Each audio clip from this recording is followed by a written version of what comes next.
in conference play, and obviously points are important for everybody right now. So we got two weekends in a row before another non-conference series. So I think right now we're just chipping away with our conference games, and obviously in no time at all it's going to be all conference right now. So obviously we put ourselves in a pretty good spot after week one, but now it's a whole new weekend, and it's nice to be back at home. It's a good hockey team. We got our bale of hay on Friday, and Saturday we obviously wanted more, but they had something to say about it. So that's hockey, that's sports, and they're a highly ranked team for a reason. You still got to maintain who you are on the penalty kill. You got to be still you got to be a little aggressive. You have to, and you still want to take some time and space away. But the biggest thing is you can't get extended because they do have that extra width, and with that extra width, we got running around a little bit, and that opened up that flanker-to-flanker play to Mietin, and they ended up scoring. Well, I love it. I think there's no question. It's a college atmosphere. It's a college campus. I think it's important that our players support the other sports, and obviously it's outstanding.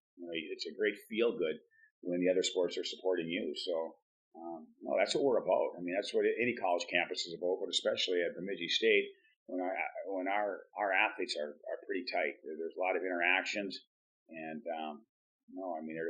it's a close knit group on this campus, and we love seeing the support of the other students and the community and everything. We want as many people in the building as possible, and the other sports want as many people at their games as possible as well. So, but again, that's what we have to do. We have to stick together here, and I think we do a pretty good job of that.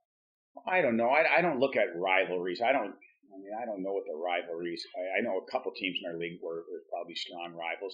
And I think some of the other rivalries are probably cyclical. That's probably the best way of putting it, Schultz.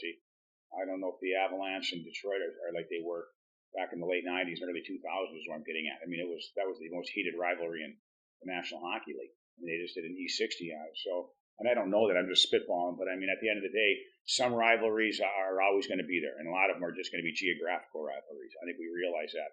And some of the other rivalries in your league are going to be, they could be for an extended period of time. They could be for a short period of time, depending on probably the number of times you're playing, and obviously the playoffs always create that, and I think that's what you're alluding to, Schultz. But I think at the end of the day, the rivalry that I'm sure Ferris State's telling, Ferris State coaching staff's telling their players, and we're telling our players, there's 6 points on the line and 3 points a night. So points are critical, and you got to get your points early, because if you don't get your points early, it gets tougher and tougher later. So that's kind of all we're dwelling on, is that we're back in the conference, and let's get back after it. Let's play good hockey, and let's be ready to play well.